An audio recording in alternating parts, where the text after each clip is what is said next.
दोस्तों, स्वागत है आपका हमारे चैनल द यूनिक वर्ल्ड में। अकबर बीरबल की नई मजेदार कहानी सचित्र वीडियो को पूरा जरूर देखें। दोस्तों, सम्राट अकबर की भव्य दरबार में जहां बुद्धिमत्ता और हास्य हमेशा प्रचुर मात्रा में थे, बीरबल अपनी चतुराई और फुर्ती के लिए जाने जाते थे। दरबार एक जीवंत जगह थी जिसमें कई दिलचस्प पात्र और मजेदार घटनाएं होती थीं। एक गर्मी की दिन दरबार में एक विशेष प्रकार के आमों की चर्चा थी जो राजमहल में लाए गए थे। ये आम बहुत ही खास और स्वादिष्ट माने जाते थे और सम्राट अकबर ने आदेश दिया था कि इन्हें दरबारी रात्रि भोज में बांटा जाए। राजमहल की रसोई में आमों की तैयारी जोर शोर से चल रही थी और उनके पकने की सुगंध महल में फैल गई थी। एक दिन जैसे ही आमों को महल के भंडारगृह में रखा जा रहा था, एक शरारती युवा पलासी रामू ने एक बदमाश योजना बनाई। रामू हमेशा दरबारी भोज और खास खाद्य पदार्थों से ईर्ष्या करता था। उसने सोचा कि वह इस मौके का फायदा उठाकर कुछ आम चुरा लेगा। रामू ने चुपके से भंडारगृह में घुसकर आमों को एक बोरे में भरना शुरू कर दिया।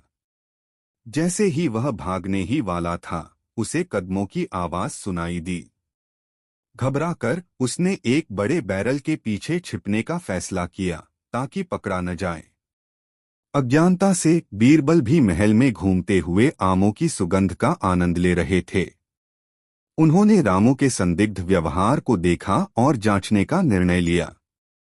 बीरबल भंडारगृह में दाखिल हुए और देखा कि आमों से भरा एक बोरा पड़ा था। एक जानकार मुस्कान के साथ बीरबल ने रामू के छिपे हुए स्थान की ओर इशारा करते हुए कहा, आहा, क्या अद्भुत सुगंध है। मुझे कहना होगा, ये आम सचमुच विशेष हैं। रामू छिपे रहने की कोशिश करते हुए बुदबुदाया, हाँ, ये सचमुच खास हैं। बीरबल ने जारी रखा, मुझे आशा है कि ये आम तुम्हारे लिए बहुत लुभावने नहीं होंगे। आखिरकार हम नहीं चाहते कि कोई पकड़ा जाए जो इन्हें भोग रहा हो, है न? रामू ने महसूस किया कि बीरबल उसकी योजना को भांप चुके हैं और शर्मिंदा होकर बैरल के पीछे से बाहर आया। मैं बस इन्हें रसोई में ले जा रहा था, रामू ने कांपते हुए कहा। बीरबल आंखों में एक चमक के साथ कहा, खैर, चूंकि तुम यहाँ हो ही, क्यों न हम इन्हें साथ में खाएं। ऐसे स्वादिष्ट पदार्थों को साझा करना हमेशा अच्छा होता है। रामू इनकार नहीं कर सका और बीरबल के साथ बैठकर आम खाने लगा। उन्होंने आमों का आनंद लिया और बीरबल ने हल्की फुल्की बातचीत की, मजेदार कहानियां सुनाई, जिससे रामू हंसते हुए अपनी शर्मिंदगी भूल गया। उस दिन जब भव्य भोज आयोजित हुआ तो आमों को दरबारी मेहमानों के बीच परोसा गया। वे आमों की अद्वितीय स्वाद से मंत्रमुग्ध हो गए और रसोई को इसके उत्कृष्ट तैयारी के लिए सराहा। सम्राट अकबर ने खुशी की स्थिति को देखकर बीरबल से पूछा, बीरबल, मैंने सुना है कि इस साल आम विशेष रूप से अच्छे हैं। तुम्हारा क्या विचार है? बीरबल एक शरारती मुस्कान के साथ जवाब दिया, सचमुच महाराज, ये इतने अच्छे हैं कि रामू पलासी खुद इन्हें छोड़ नहीं सका। सम्राट अकबर ने चकित होकर पूछा, रामू, इसका इसमें क्या संबंध है? बीरबल ने हंसते हुए रामू के भंडारगृह में आमों से भरे बोरे के साथ पकड़े जाने की कहानी सुनाई। दरबारियों ने हंसते हुए मजेदार घटना का आनंद लिया। रामू शर्मिंदा होते हुए भी हंसते हुए दरबारियों के बीच अपनी जगह पर बैठ गया। सम्राट अकबर ने घटना से प्रसन्न होकर कहा, बीरबल, तुम हमेशा एक साधारण घटना को भी एक मनोरंजक कहानी में बदल देते हो। तुम्हारी चतुराई और हास्य अद्वितीय है। बड़े आम चोर की कहानी लोगों के बीच एक पसंदीदा बन गई। इसे हंसी और आनंद के साथ सुनाया गया। रामू, जिसने सबक सीखा, एक आदर्श पलासी बन गया और घटना ने ईमानदारी के महत्व की एक मजेदार याद दिलाई। बीरबल की चतुराई और मजेदार तरीके से स्थिति को संभालने की कला ने उसकी अद्वितीय बुद्धिमत्ता और हास्य को उजागर किया। दरबार ने उसकी हास्यपूर्ण कहानियों और चतुर समाधानों का आनंद लिया, जिससे सम्राट अकबर के दरबार में हंसी और खुशी कभी भी कम नहीं हुई। और इस तरह बड़े आम चोर की कहानी ने बीरबल की अनूठी बुद्धिमत्ता और हास्य का परिचय दिया, जिससे अकबर के दरबार में खुशी और हंसी का माहौल हमेशा बना रहा। दोस्तों, वीडियो को एक लाइक जरूर करें। कहानी कैसी लगी कमेंट में जरूर बताएं। दो बादशाह अकबर के दरबार में बीरबल का बोलबाला था। बीरबल की चतुराई और सूझबूझ ने उन्हें बादशाह का खास बना दिया था। इस कारण दरबार में बहुत से लोग बीरबल से जलते थे। इन लोगों में बादशाह अकबर के साले साहब भी थे।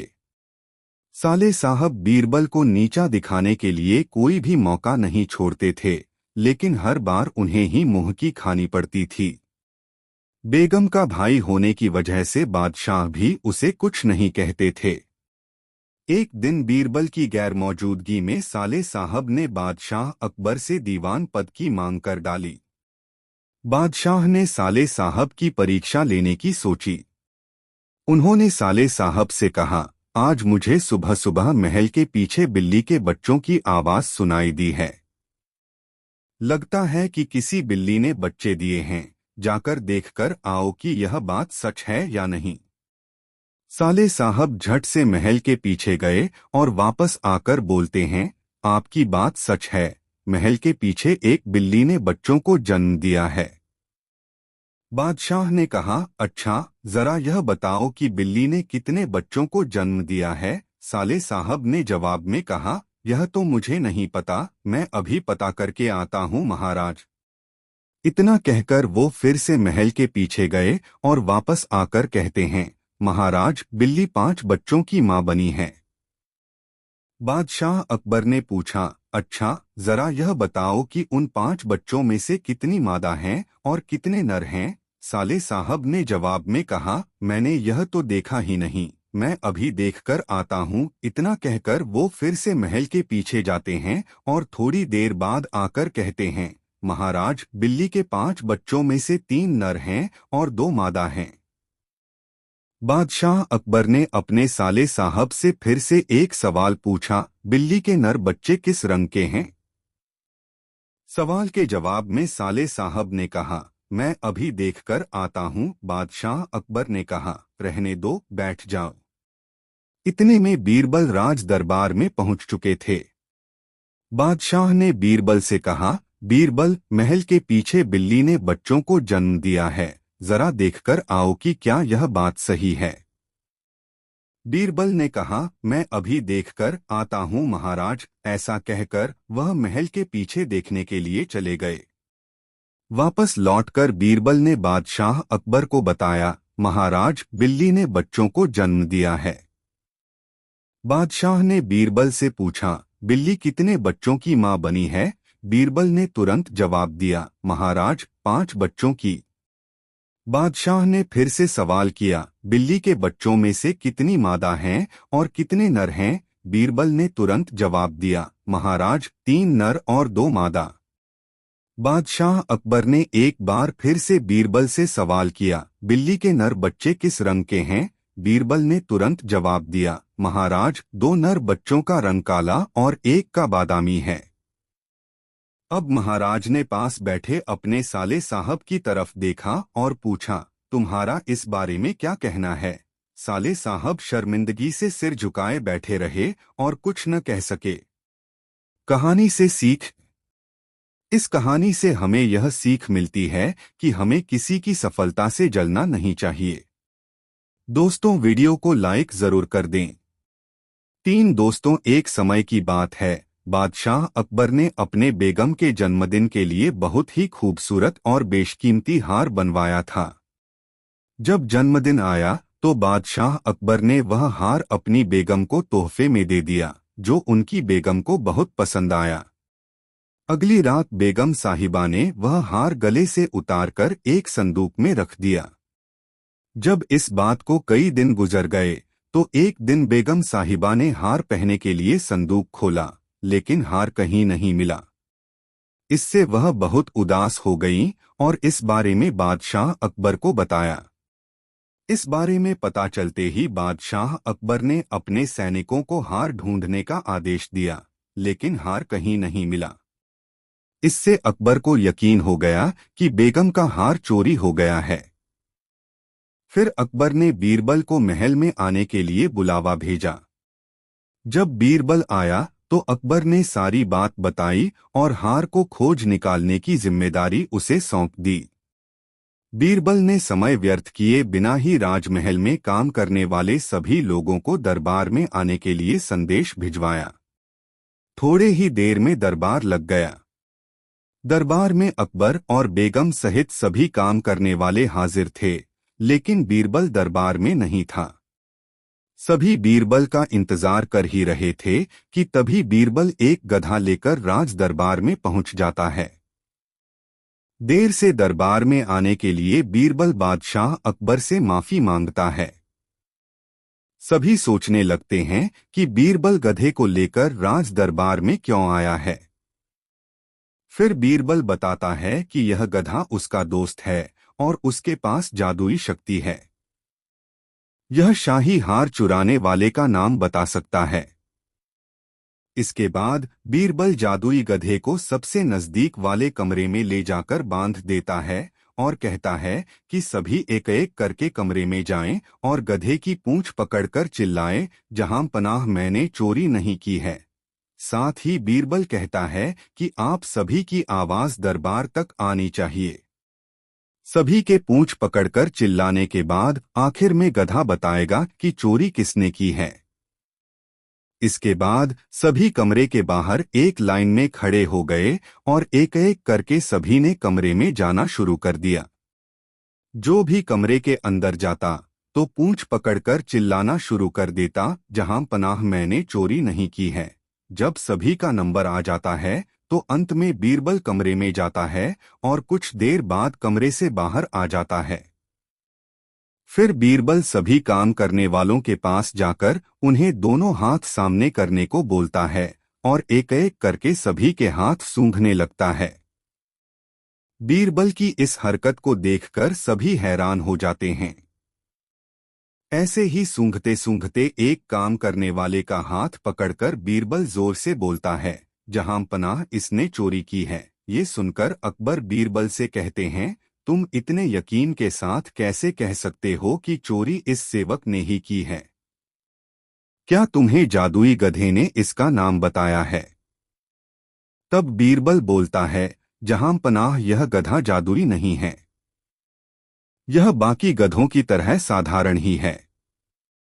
बस मैंने इस गधे की पूंछ पर एक खास तरह का इत्र लगाया है। सभी सेवकों ने गधे की पूंछ को पकड़ा, बस इस चोर को छोड़कर। इसलिए इसके हाथ से इत्र की खुशबू नहीं आ रही है। फिर चोर को पकड़ लिया गया और उससे चोरी के सभी सामान के साथ ही बेगम का हार भी बरामद कर लिया गया। बीरबल की इस अक्लमंदी की सभी ने सराहना की और बेगम ने खुश होकर बादशाह अकबर से उसे उपहार भी दिलवाया। कहानी से सीख। इस कहानी से यह सीख मिलती है कि बुरे काम को कितना भी छुपाने की कोशिश करो, एक दिन सबको पता चल ही जाता है। इसलिए बुरे काम नहीं करने चाहिए। दोस्तों, वीडियो को लाइक जरूर कर दे, कमेंट में बताएं कहानी कैसी लगी। 4 एक बार एक आदमी डरास हमासा स्क्रोजा के पास पहुंचा। स्क्रोजा ने ज्यों ही उसे अपने घर के भीतर बैठने को कहा, वह व्यक्ति बताई हुई जगह पर न बैठकर दरवाजे के पास पहुंचा और दरवाजे को भीतर से बंद करने के बाद खोजा के एकदम करीब आकर बोला, खोजा भाई, मैं एक अपराधी हूं। मैंने एक किशोरी के साथ पहले बलात्कार किया, फिर उसकी हत्या भी कर दी। लेकिन मैंने दोनों अपराध अनजाने में किए हैं। क्या तुम मेरा मुकदमा लड़ सकते हो? खोजा ने कहा, मैं तुम्हारा मुकदमा लड़ सकता हूं। इसके लिए तुम्हें मुझको 2000 रुपए देने होंगे। जिस दिन तुम मुझे इतनी रकम दे दोगे, मैं तुम्हारा मुकदमा लड़ने के लिए चल पड़ूंगा। खोजा की फीस सुनते ही वह व्यक्ति खोजा से विदा लेकर चल दिया। खोजा ने कई दिन तक उस व्यक्ति का इंतजार किया, लेकिन वह व्यक्ति फिर लौटकर नहीं आया। काफी अरसा बीत जाने के बाद एक दिन फिर वह आदमी खोजा के घर पहुंचा। इससे पहले कि खोजा उसे पहचानने की कोशिश करता, उसने खुद ही अपना परिचय देना शुरू किया। खोजा भाई, तकरीबन 16 साल पहले मैं आपके पास आया था। तब मैंने बताया था कि मैंने एक किशोरी से बलात्कार करने के बाद उसकी हत्या कर दी है। मैं चाहता था कि आप मेरा मुकदमा लड़ें। हालांकि आप तैयार थे, किंतु मैं ही फिर आपके पास नहीं आया। खोजा को सब कुछ याद आ गया। उसने उस अपराधी से कहा, चलो कोई बात नहीं, तुम नहीं आए यह तो समझ में आया, लेकिन फिर तुम्हारे मुकदमे का क्या हुआ? तुम्हें सजा हुई या नहीं? अपराधी बोला, अभी मेरा मुकदमा विचाराधीन है। इस बीच अपना मुकदमा लड़ने के लिए मैंने कई वकील किए। मुकदमेबाजी में मैं अब तक तकरीबन 5 लाख रुपए लगा चुका हूं। छोटी से लेकर बड़ी अदालत तक मेरा मुकदमा चल चुका है। लेकिन मुझे अभी भी यह लग रहा है कि मुझे मौत की सजा मिलेगी। ऐसा कहकर वह अपराधी खोजा की तरफ टुकुर टुकुर देखने लगा। खोजा को उम्मीद थी कि वह अभी अपनी कहानी पूरी करेगा, लेकिन जब काफी देर तक वह कुछ नहीं बोला तो खोजा ने स्वयं ही पूछ लिया, तुम मुझे यह बताओ कि अब तुम मुझसे क्या चाहते हो? वह आदमी बोला, सरोजा भाई, मैं चाहता हूं कि बड़े काजी की अदालत में मेरे मुकदमे की पैरवी आप करें। यह सुनकर खोजा ने उसे समझाया, भाई मेरे, 16 साल पहले मात्र 2000 रुपए लेकर मैं तुम्हें इस मुकदमे से मुक्ति दिला रहा था। तुमने इतना पैसा और समय व्यर्थ ही बर्बाद कर दिया। इतने धन से तो तुम्हारा परिवार कब का मालामाल हो चुका होता। तुम्हें तो तब भी इस दुनिया से जाना था और अब भी जाओगे। अलबत्ता अब अपने परिवार को कंगाल करके जाओगे। तुमने जो जुर्म किए हैं वे कतई माफी के काबिल न तो उस वक्त थे और न आज है। यह सुनकर वह अपराधी अपना सा मुंह लेकर लौट गया। वीडियो को लाइक जरूर कर दे। 5 नसरुद्दीन खोजा के मुल्क का बादशाह खोजा की खिल्ली उड़ाने का कोई मौका हाथ से नहीं जाने देता था। ठीक यही हाल स्वयं खोजा का भी था। उसे जब भी मौका मिलता बादशाह की खिल्ली उड़ाने का वह उसे कभी खराब नहीं जाने देता था। खोजा को ऐसे मौके कुछ ज्यादा ही मिलते थे, क्योंकि बादशाह जो था वह अक्सर ही किसी की फरियाद सुनते समय ऐसे नतीजे पर पहुंचता था जिसे सुनकर पूरे दरबार का मन होता कि सब खिलखिलाकर हंसे, लेकिन जहां और लोग बादशाह की नाराजगी के डर से मन ही मन मुस्कुराकर रह जाते, वहीं खोजा खुलकर बादशाह को यह बताने से नहीं चूकता था कि उसने कितना उलझ-जुल फैसला सुनाया है। एक दिन बादशाह दरबार में किसी शिकारी की फरियाद सुन रहा था। शिकारी अपने किसी कारनामे को बढ़ा-चढ़ाकर पेश कर रहा था। अपनी बात को मजबूती देने के लिए उसने कहा, बादशाह सलामत, मेरी बात पर यदि आपको यकीन न हो तो आप नसरुद्दीन खोजा से पूछ सकते हैं। खोजा एक आला दर्जे का शिकारी है। वे जरूर बता सकेंगे कि मेरे दावे में कितना दम है। इतना सुनना था कि बादशाह ने शिकारी के मामले को वहीं मुलतवी कर दिया। वह बोला, ठीक है, पहले हम नसरुद्दीन खोजा के साथ शिकार पर जाएंगे। हम देखना चाहते हैं कि खोजा आला दर्जे का शिकारी है भी या नहीं, और यह भी कि तुम्हारी इस बात में कितनी सच्चाई है। उसके बाद ही हम तुम्हारे दावों पर यकीन करेंगे। इस फैसले के बाद बादशाह ने तुरंत ही शिकार पर जाने का ऐलान कर दिया और खोजा से कहा कि वह भी उसके साथ शिकार पर चले। दोनों अपने कुछ वजीरों और नौकरों के साथ शिकार करने चल पड़े। रस्ते में उन्हें दूर से एक पेड़ दिखाई दिया। बादशाह ने खोजा को पेड़ का निशाना बना तीर चलाने को कहा। खोजा ने तीर चलाया, लेकिन वह निशाना चूक गया। बादशाह खिलखिलाकर हंस पड़ा। खोजा बोला, यह हंसने की बात नहीं है, जहां पनाह, यह तो मैं आपकी तीरंदाजी की नकल कर रहा था। ऐसा कहकर उसने फिर एक तीर चलाया, लेकिन वह निशाना भी चूक गया। बादशाह फिर से एक बार जोर से हंस पड़ा। खोजा बोला, यह हंसने की बात नहीं है जहांपना। यह तो मैं वजीरों की तीरंदाजी की नकल कर रहा था। उसने तीसरी बार तीर चलाया और वह निशाने पर बैठ गया। देखा जहांपना, यह मेरी तीरंदाजी है। नसरुद्दीन खोजा की तीरंदाजी। खोजा ने गर्व से कहा। दोस्तों, ये मजेदार कहानी आपको कैसी लगी कमेंट में जरूर बताएं और वीडियो को लाइक जरूर कर दे। 4 बीरबल के साथ अकबर की एक नई कहानी। एक बार अकबर ने एक सोने का प्याला बनवाया और इसे अपने दरबार में रखवाया।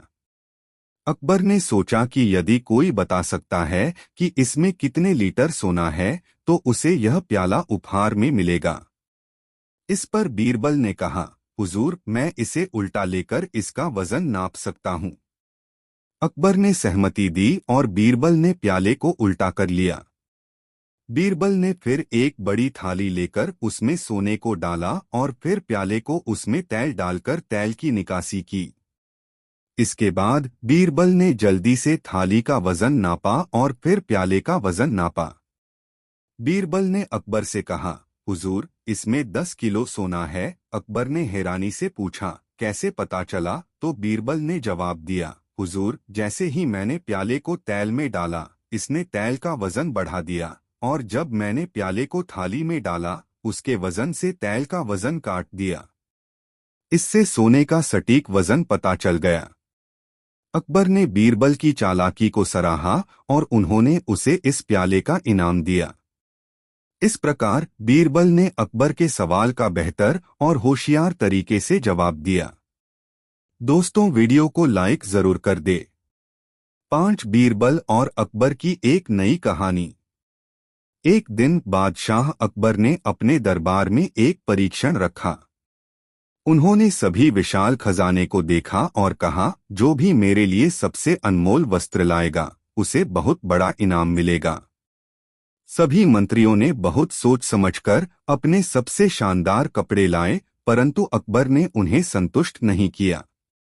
बीरबल ने आते हुए उनसे पूछा, समस्या क्या है हुजूर? अकबर बोले, मुझे उसका वस्त्र चाहिए जो किसी भी अन्य वस्त्र से अधिक अनमोल हो। बीरबल ने मुस्कुराते हुए कहा, हुजूर, मैं एक सुझाव देना चाहूँ। आइए आपको वह वस्त्र दिखाता हूँ जिससे आप पूरी दुनिया को हराने में समर्थ हो जाएंगे। बीरबल ने एक आदमी को बुलवाया, जिसने अकबर के सामने एक खास वस्त्र पेश किया। यह वस्त्र एक जादुई चश्मा था, जिससे जो भी देखता, उसे वह सबसे अनमोल चीज की तस्वीर नजर आती थी। अकबर ने इसे देखा और बड़े आनंद से उसे स्वीकार किया। बीरबल के इस उपाय ने उन्हें पूरी दुनिया की सबसे अनमोल वस्त्र प्राप्त करने में सफल बना दिया। इस प्रकार बीरबल ने अकबर की समस्या को समझा और उसके लिए एक अद्वितीय हल प्रस्तुत किया। दोस्तों, वीडियो को लाइक जरूर कर दे। 6 अकबर और बीरबल की एक लंबी कहानी। एक बार की बात है, अकबर बादशाह अपने दरबार में बहुत चिंतित थे। उन्होंने अपने मंत्रियों से कहा, मुझे ऐसा विचार दिखाओ जिससे आसमान से तारे गिरकर मेरे पैरों में आ जाएं। मंत्रियों ने बहुत सोच सोचकर उन्हें यह विचार प्रस्तुत किया कि जिस तारे को देखने से आपके पैरों में आनंद होंगे। परंतु अकबर ने उनसे संतुष्ट नहीं होकर बीरबल को इस मुद्दे पर आमंत्रित किया। बीरबल ने अकबर के आदेश पर आकर कहा, हुजूर, अगर आप मुझे थोड़ी देर की अनुमति दें तो मैं इस समस्या का समाधान जल्दी कर सकता हूं। अकबर ने बीरबल की सुनी और उन्हें समय दिया। बीरबल अपनी बुद्धि के साथ एक दिन की यात्रा पर निकला। वह एक विशाल खजाने की खोज में निकला जहां उसे एक जादुई शिला मिली। वह शिला ऐसा जादू कर सकती थी जिससे तारे आकाश से गिरकर उस जगह आ जाते थे जहां उसे चाहिए था। बीरबल ने वह जादूगरी शिला लेकर अकबर के पास लौटा। अकबर ने बीरबल की योजना सुनी और बहुत खुश हुए। इस प्रकार बीरबल ने अकबर की समस्या का समाधान किया और बादशाह को उसकी आकांक्षाओं को पूरा करने का सामर्थ्य दिखाया। बादशाह ने बीरबल की बुद्धिमत्ता की सराहना की और उन्हें उनकी सेवा में विशेष मंत्री नियुक्त किया। दोस्तों, वीडियो को लाइक जरूर कर दे। दो सोने का खेत बहुत मजेदार कहानी। अकबर के महल में कई कीमती सजावट की वस्तुएं थीं, लेकिन एक गुलदस्ते से अकबर को खास लगाव था। इस गुलदस्ते को अकबर हमेशा अपनी पलंग के पास रखवाते थे। एक दिन अचानक महाराज अकबर का कमरा साफ करते हुए उनके सेवक से वह गुलदस्ता टूट गया। सेवक ने घबराकर उस गुलदस्ते को जोड़ने की बहुत कोशिश की, लेकिन नाकाम रहा। हार कर उसने टूटा गुलदस्ता कूड़ेदान में फेंक दिया और दुआ करने लगा कि राजा को इस बारे में कुछ पता न चले। कुछ देर बाद महाराज अकबर जब महल लौटे तो उन्होंने देखा कि उनका प्रिय गुलदस्ता अपनी जगह पर नहीं है। राजा ने सेवक से उस गुलदस्ते के बारे में पूछा तो सेवक डर के मारे कांपने लगा। सेवक को जल्दी में कोई अच्छा बहाना नहीं सूझा तो उसने कहा कि महाराज, उस गुलदस्ते को मैं अपने घर ले गया हूं ताकि अच्छे से साफ कर सकूं। यह सुनते ही अकबर बोले, मुझे तुरंत वो गुलदस्ता लाकर दो। अब सेवक के पास बचने का कोई रास्ता नहीं था। सेवक ने महाराज अकबर को सच बता दिया कि वो गुलदस्ता टूट चुका है। यह सुनकर राजा आग बबूला हो गए। क्रोध में राजा ने उस सेवक को फांसी की सजा सुना दी। राजा ने कहा, झूठ मैं बर्दाश्त नहीं करता हूं। जब गुलदस्ता टूट ही गया था तो झूठ बोलने की क्या जरूरत थी। अगले दिन इस घटना के बारे में जब सभा में जिक्र हुआ तो बीरबल ने इस बात का विरोध किया। बीरबल बोले कि झूठ हर व्यक्ति कभी न कभी बोलता ही है। किसी के झूठ बोलने से अगर कुछ बुरा या गलत नहीं होता तो झूठ बोलना गलत नहीं है। बीरबल के मुंह से ऐसे शब्द सुनकर अकबर उसी समय बीरबल पर भड़क गए। उन्होंने सभा में लोगों से पूछा कि कोई ऐसा है यहाँ जिसने झूठ बोला हो। सबने राजा को कहा कि नहीं, वो झूठ नहीं बोलते। यह बात सुनते ही राजा ने बीरबल को राज्य से निकाल दिया। राज दरबार से निकलने के बाद बीरबल ने ठान ली कि वो इस बात को साबित करके रहेंगे कि हर व्यक्ति अपने जीवन में कभी न कभी झूठ बोलता है। बीरबल के दिमाग में एक तरकीब आई, जिसके बाद बीरबल सीधे सुनार के पास गए। उन्होंने जौहरी से सोने की गेहूं जैसी दिखने वाली बाली बनवाई और उसे लेकर महाराज अकबर की सभा में पहुंच गए। अकबर ने जैसे ही बीरबल को सभा में देखा तो पूछा कि अब तुम यहाँ क्यों आए हो। बीरबल बोले, जहां पनाह, आज ऐसा चमत्कार होगा जो किसी ने कभी नहीं देखा होगा। बस आपको मेरी पूरी बात सुननी होगी। राजा अकबर और सभी सभापतियों की जिज्ञासा बढ़ गई और राजा ने बीरबल को अपनी बात कहने की अनुमति दे दी। बीरबल बोले, आज मुझे रास्ते में एक सिद्ध पुरुष के दर्शन हुए। उन्होंने मुझे यह सोने से बनी गेहूं की बाली दी है और कहा कि इसे जिस भी खेत में लगाओगे वहां सोने की फसल उगेगी। अब इसे लगाने के लिए मुझे आपके राज्य में थोड़ी सी जमीन चाहिए। राजा ने कहा, यह तो बहुत अच्छी बात है, चलो हम तुम्हें जमीन दिला देते हैं। अब बीरबल कहने लगे कि मैं चाहता हूं कि पूरा राज दरबार यह चमत्कार देखे। बीरबल की बात मानते हुए पूरा राज दरबार खेत की ओर चल पड़ा। खेत में पहुंचकर बीरबल ने कहा कि इस सोने से बनी गेहूं की बाली से फसल तभी उगेगी जब इसे ऐसा व्यक्ति लगाए जिसने जीवन में कभी झूठ न बोला हो। बीरबल की बात सुनकर सभी राजदरबारी खामोश हो गए और कोई भी गेहूं की बाली लगाने के लिए तैयार नहीं हुआ। राजा अकबर बोले कि क्या राजदरबार में कोई ऐसा व्यक्ति नहीं है जिसने अपने जीवन में कभी झूठ न बोला हो। सभी खामोश थे। बीरबल बोले, जहां पनाह, अब आप ही इस बाली को खेत में रोप दीजिए। बीरबल की बात सुनकर महाराज का सिर झुक गया। उन्होंने कहा, बचपन में मैंने भी कई झूठ बोले हैं, तो मैं इसे कैसे लगा सकता हूँ। इतना कहते ही बादशाह अकबर को यह बात समझ आ गई कि बीरबल सही कह रहे थे कि इस दुनिया में कभी न कभी सभी झूठ बोलते हैं। इस बात का एहसास होते ही अकबर उस सेवक की फांसी की सजा को रोक देते हैं। कहानी से सीख, बिना सोचे समझे किसी को बड़ा दंड नहीं देना चाहिए। हर काम को सोच विचार कर ही किया जाना चाहिए। साथ ही एक छोटे से झूठ की वजह से किसी व्यक्ति का आकलन भी नहीं किया जाना चाहिए, क्योंकि कुछ परिस्थितियां ऐसी होती हैं कि लोग झूठ बोल देते हैं। दोस्तों, यह कहानी कैसी लगी कमेंट में जरूर बताएं और वीडियो को एक लाइक जरूर कर दें। 3 बुद्धि से भरा बर्तन बहुत मजेदार कहानी। एक बार की बात है, राजा अकबर व उनके प्रिय बीरबल के बीच कुछ मनमुटाव हो गया। इसके चलते राजा ने बीरबल को राज्य से दूर जाने की सजा दे दी। इस परिस्थिति में भी बीरबल ने हार न मानी और उन्होंने अन्य गांव जाकर वेश बदलकर खेती करना शुरू किया। अब वह एक किसान के रूप में अपना जीवन गुजारने लगे। शुरू में तो राजा अकबर के लिए सब कुछ सामान्य सा था, लेकिन कुछ ही दिन बीते थे कि राजा को अपनी गलती का एहसास होने लगा। वह अपनी दैनिक दिनचर्या में बीरबल को याद करने लगे थे। जब भी उनके समक्ष कोई मुश्किल परेशानी आती तो उन्हें बीरबल की कमी खूब खलती थी। एक दिन राजा अकबर से रहा न गया। उन्होंने अपने सेनापति को बुलाया और उन्हें बीरबल को ढूंढ लाने का आदेश दिया। राजा की आज्ञा अनुसार हर गांव, हर गली में बीरबल की खोज शुरू की गई। सभी सैनिकों ने हर एक कोना छान मारा, लेकिन वे बीरबल को ढूंढ न सके। राजा को जब इस बात की जानकारी मिली तो वे बड़े निराश हुए। अब बीरबल से मिलने की उनकी बेचैनी और बढ़ने लगी थी। अचानक राजा के मन में एक उपाय आया।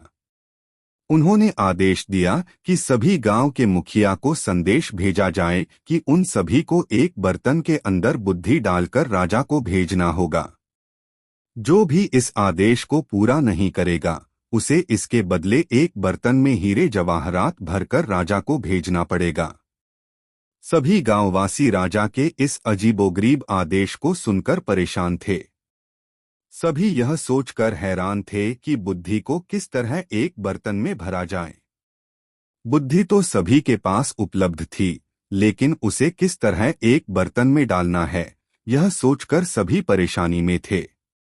ऐसा न कर पाने की अवस्था में उन्हें उसी बर्तन को कीमती हीरे जेवरों से भरना था, जो कि इससे भी बड़ी समस्या थी। वहीं जिस गांव में बीरबल एक सामान्य किसान का वेश बनाकर रह रहे थे, वहां भी राजा का यह आदेश चर्चा का विषय बना हुआ था। गांव के सभी बड़े बुजुर्ग निराश होकर बैठे हुए थे कि वहां बीरबल आए और उन्होंने कहा कि वह इस समस्या का समाधान निकाल सकते हैं। पहले तो किसी को भी इस बात का यकीन नहीं हुआ, लेकिन उनके पास बीरबल पर विश्वास करने के अलावा और कोई रास्ता नहीं था। इसलिए इस काम की बागडोर बीरबल को सौंपी गई। उस वक्त गांव में तरबूज की फसल उगाने का समय था। बीरबल ने तरबूज के पौधे की एक बेल को एक बर्तन में डाला।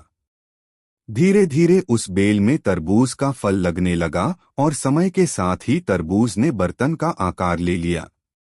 जैसे ही बर्तन तरबूज से पूरा भर गया, बीरबल ने बेल को फल से अलग किया और उस बर्तन को तरबूज समेत राजा के दरबार में भिजवा दिया। साथ में यह संदेश भी भेज कि उस बर्तन के अंदर बुद्धि भरी है और राजा को बर्तन को बिना तोड़े ही बुद्धि को निकालना होगा। जैसे ही राजा ने तरबूज से भरा हुआ बर्तन देखा व उसे निकालने की शर्त सुनी तो उन्हें यकीन हो गया कि ऐसा विचार केवल बीरबल का ही हो सकता है। उन्होंने जल्दी से अपना घोड़ा मंगवाया और बीरबल को अपने साथ वापस लाने के लिए गांव की ओर चल दिए। कहानी से सीख, इस कहानी से हमें यह शिक्षा मिलती है कि हर मुश्किल सवाल का कोई न कोई जवाब जरूर होता है। हमें केवल थोड़ा हटकर सोचने की जरूरत होती है। 7 रेत से चीनी अलग नई कहानी। एक बार बादशाह अकबर, बीरबल और सभी मंत्रीगण दरबार में बैठे हुए थे। सभा की कार्यवाही चल रही थी। एक एक करके राज्य के लोग अपनी समस्याएं लेकर दरबार में आ रहे थे। इसी बीच वहां एक व्यक्ति दरबार में पहुंचा। उसके हाथ में एक मर्तबान था। सभी उस मर्तबान की ओर देख रहे थे। तभी अकबर ने उस व्यक्ति से पूछा, क्या है इस मर्तबान में? उसने कहा, महाराज, इसमें चीनी और रेत का मिश्रण है। अकबर ने फिर पूछा, किस लिए? अब दरबारी ने कहा, गलती माफ हो महाराज, लेकिन मैंने बीरबल की बुद्धिमत्ता के कई किस्से सुने हैं। मैं उनकी परीक्षा लेना चाहता हूँ। मैं यह चाहता हूँ कि बीरबल इस रेत में से बिना पानी का इस्तेमाल किए चीनी का एक एक दाना अलग कर दें। अब सभी हैरानी से बीरबल की ओर देखने लगे। अब अकबर ने बीरबल की ओर देखा और कहा, देख लो बीरबल, अब तुम कैसे इस व्यक्ति के सामने अपनी बुद्धिमानी का परिचय दोगे? बीरबल ने मुस्कुराते हुए कहा, महाराज हो जाएगा, यह तो मेरे बाएं हाथ का काम है। अब सभी लोग हैरान थे कि बीरबल ऐसा क्या करेंगे कि रेत से चीनी अलग अलग हो जाएगी। तभी बीरबल उठे और उस मर्तबान को लेकर महल में मौजूद बगीचे की ओर बढ़ चले। उनके पीछे वह व्यक्ति भी था। अब बीरबल बगीचे में एक आम के पेड़ के नीचे पहुंचे। अब वह मर्तबान में मौजूद रेत और चीनी के मिश्रण को एक आम के पेड़ के चारों तरफ फैलाने लगे। तभी उस व्यक्ति ने पूछा, अरे यह क्या कर रहे हो? इस पर बीरबल ने कहा, ये आपको कल पता चलेगा। इसके बाद दोनों महल में वापस आ गए। अब सभी को कल सुबह का इंतजार था। अगली सुबह जब दरबार लगा तो अकबर और सारे मंत्री एक साथ बगीचे में पहुंचे। साथ में बीरबल और रेत व चीनी का मिश्रण लाने वाला व्यक्ति भी था। सभी आम के पेड़ के पास पहुंच गए। सभी ने देखा कि अब वहां सिर्फ रेत पड़ी हुई है। दरअसल रेत में मौजूद चीनी को चींटियों ने निकालकर अपने बिल में इकट्ठा कर लिया था और बची खुची चीनी को कुछ चींटियां उठाकर अपने बिल में ले जा रही थीं। इस पर उस व्यक्ति ने पूछा, चीनी कहाँ गई? तो बीरबल ने कहा, रेत से चीनी अलग हो गई है। सभी जोर जोर से हंसने लगे। बीरबल की यह चतुराई देख अकबर ने उस व्यक्ति से कहा, अगर अब तुम्हें चीनी चाहिए तो तुम्हें चींटियों के बिल में घुसना पड़ेगा। इस पर सभी ने फिर से ठहाका लगाया और बीरबल की तारीफ करने लगे। कहानी से सीख, किसी को नीचा दिखाने का प्रयास आपके लिए हानिकारक हो सकता है। दोस्तों, वीडियो कैसा लगा कमेंट में जरूर बताएं। 8 जब बीरबल बच्चा बना, नई मजेदार कहानी। एक बार की बात है, बीरबल को दरबार आने में देरी हो गई। राजा अकबर बेसब्री से बीरबल का इंतजार कर रहे थे। जैसे ही बीरबल दरबार में पहुंचे, अकबर ने उनसे देरी का कारण पूछा। बीरबल कहने लगे कि आज जब वह घर से निकल रहे थे तो उनके छोटे छोटे बच्चों ने उन्हें रोक दिया और कहीं न जाने की जिद करने लगे। किसी तरह बच्चों को समझा बुझाकर निकलने में ही देरी हो गई। राजा को बीरबल की इन बातों पर बिल्कुल यकीन नहीं हुआ। उन्होंने सोचा कि बीरबल देर से आने का झूठा बहाना कर रहे हैं। उन्होंने बीरबल को कहा कि बच्चों को मनाना इतना भी कठिन काम नहीं है। अगर वे ना माने तो थोड़ा डांट-डपट कर उन्हें शांत किया जा सकता है। वहीं बीरबल इस बात से परिचित थे कि बच्चों के मासूम सवालों और जिद को पूरा कर पाना बेहद मुश्किल होता है। जब अकबर इस बात से संतुष्ट न हुए तो बीरबल को एक उपाय सूझा। उन्होंने राजा के सामने एक शर्त रखी। उन्होंने कहा कि वह इस बात को सिद्ध कर सकते हैं कि छोटे बच्चों को समझाना बहुत मुश्किल होता है, लेकिन इसके लिए उन्हें एक छोटे बच्चे के जैसे व्यवहार करना होगा व राजा को उन्हें समझाना होगा। राजा इस शर्त के लिए तैयार हो गए। अगले ही पल बीरबल एक बच्चे के जैसे चिल्लाने और रोने लगे। राजा ने उन्हें मनाने के लिए उन्हें अपनी गोद में उठा लिया। बीरबल गोद में बैठकर राजा की लंबी मूंछों से खेलने लगे। कभी वे बच्चों की तरह मुंह बिगाड़ते तो कभी मूंछों को खींचने लगते। अभी तक राजा को कोई आपत्ति नहीं हो रही थी। जब बीरबल मूंछों से खेलकर थक गए तो गन्ना खाने की जिद करने लगे। राजा ने बच्चा बने बीरबल के लिए गन्ना लाने का आदेश दिया। जब गन्ना लाया गया तो बीरबल ने नई जिद पकड़ ली कि उन्हें छिला हुआ गन्ना चाहिए। एक सेवक द्वारा गन्ने को छिला गया। अब बीरबल जोर जोर से चीखने लगे कि उन्हें गन्ना छोटे छोटे टुकड़ों में कटा हुआ ही चाहिए। उनकी जिद को पूरा करने के लिए गन्ने को छोटे छोटे टुकड़ों में काटा गया। जब राजा ने इन टुकड़ों को बीरबल को खाने के लिए दिया तो बीरबल ने उन टुकड़ों को जमीन पर फेंक दिया। राजा को यह देखकर बहुत गुस्सा आया। उन्होंने गुस्से से बीरबल से पूछा, तुमने गन्ने को नीचे क्यों फेंका? चुपचाप से इसे खा लो। डांट सुनकर बीरबल अब और भी जोर से रोने व चीखने लगे। अकबर ने प्यार से पूछा, कहो बीरबल, तुम क्यों रो रहे हो? बीरबल ने जवाब दिया, मुझे अब छोटा नहीं एक बड़ा गन्ना चाहिए। अकबर ने उन्हें एक बड़ा गन्ना लाकर दिया, लेकिन बीरबल ने उस बड़े गन्ने को हाथ तक न नहीं लगाया। अब राजा अकबर का गुस्सा बढ़ रहा था। उन्होंने बीरबल से कहा कि तुम्हारी जिद के अनुसार तुम्हें बड़ा गन्ना लाकर दिया गया है, तुम इसे न खाकर रो क्यों रहे हो? बीरबल ने जवाब दिया, मुझे इन्हीं छोटे छोटे टुकड़ों को जोड़कर एक बड़ा गन्ना खाना है। राजा ने बीरबल की इस जिद को सुनकर अपना सिर पकड़ लिया और अपनी जगह जाकर बैठ गए। उन्हें परेशान देखकर बीरबल ने बच्चा बनने का नाटक खत्म किया और राजा के समक्ष गए। उन्होंने राजा से पूछा, क्या अब आप इस बात से सहमत हैं कि बच्चों को समझाना यकीनन एक मुश्किल काम है? राजा ने हाँ में सिर हिलाया और बीरबल को देख मुस्कुराने लगे। कहानी से सीख। इस कहानी से हमें यह जानने को मिलता है कि बच्चे बहुत मासूम होते हैं।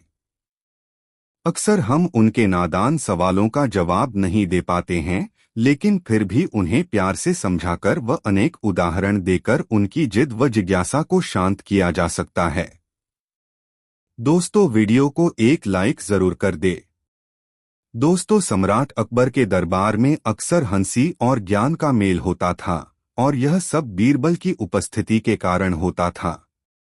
बीरबल की चतुराई और उनके हास्यपूर्ण समाधान पूरे राज्य में प्रसिद्ध थे। एक दिन अकबर ने बीरबल पर एक मजेदार चुनौती पेश करने का मन बनाया। अकबर को पूरा विश्वास था कि बीरबल इस चुनौती का सामना अपनी चतुराई से करेंगे। अकबर ने बीरबल को दरबार में बुलाया और कहा, बीरबल, मेरे पास तुम्हारे लिए एक चुनौती है। यदि तुम सफल हो जाते हो तो तुम्हें अच्छा इनाम मिलेगा, लेकिन अगर तुम असफल हो गए तो तुम्हें मुझे 100 सोने के सिक्के देने होंगे। बीरबल, जो हमेशा चुनौती के लिए तैयार रहते थे, मुस्कुराए और पूछा, आपकी मर्जी महाराज, यह चुनौती क्या है? अकबर ने हंसते हुए कहा, तुम्हें दिन के अंत तक 100 सोने के सिक्के खर्च करने होंगे और इसके बदले में कुछ पूरी तरह से बेकार प्राप्त करना होगा। क्या तुम इस चुनौती को स्वीकार करते हो? बीरबल ने थोड़ी देर सोचा और फिर झुककर कहा, महाराज, मैं चुनौती स्वीकार करता हूँ। मैं दिन के अंत तक कुछ पूरी तरह से बेकार लेकर वापस आऊंगा। बीरबल ने दरबार छोड़ते ही सोचा कि इस चुनौती को कैसे पूरा किया जाए। अकबर की शरारतपूर्ण चुनौती बीरबल की चतुराई और बुद्धिमत्ता की परीक्षा थी।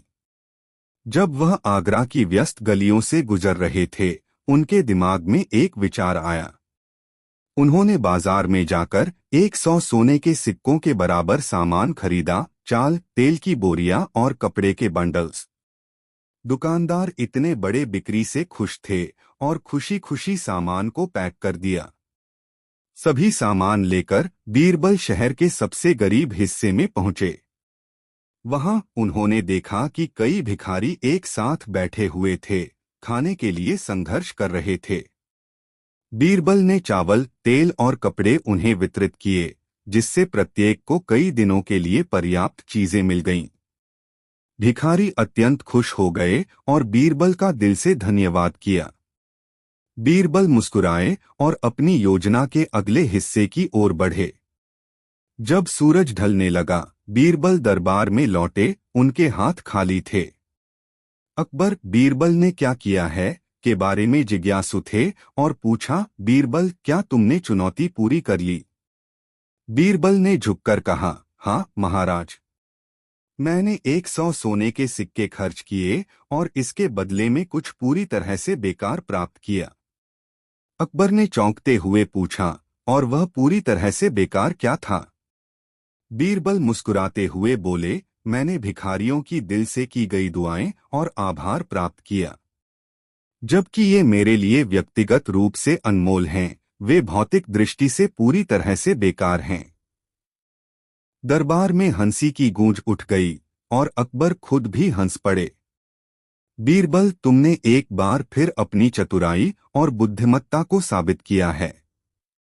तुमने एक चुनौती को असफलता की ओर ले जाने के लिए डिजाइन किया और उसे दया का अवसर बना दिया। शानदार काम। बीरबल की चतुराई और दया से प्रभावित होकर अकबर ने उन्हें 100 सोने के सिक्के पुरस्कार के रूप में दिए, जिससे बीरबल को उनका पैसा वापस मिल गया। दरबार के लोग उनकी सराहना करने लगे और बीरबल की होशियारी की यह कहानी राज्य में फैल गई, जो उनके लिए एक और अद्भुत कथा जोड़ दी। उस दिन के बाद जब भी किसी ने एक कठिन चुनौती का सामना किया, तो वे बीरबल के बारे में सोचते और याद करते कि थोड़ी चतुराई और बहुत सारा दिल से ही सबसे कठिन समस्याओं को भी अच्छाई और हंसी के अवसरों में बदल सकते हैं। दोस्तों, वीडियो को एक लाइक जरूर करें और यह वीडियो अपने मित्रों को जरूर शेयर करें। वीडियो कैसा लगा कमेंट में जरूर बताएं। इसी और कहानी सुनने के लिए हमारे चैनल द यूनिक वर्ल्ड को सब्सक्राइब जरूर कर ले। वीडियो देखने के लिए धन्यवाद।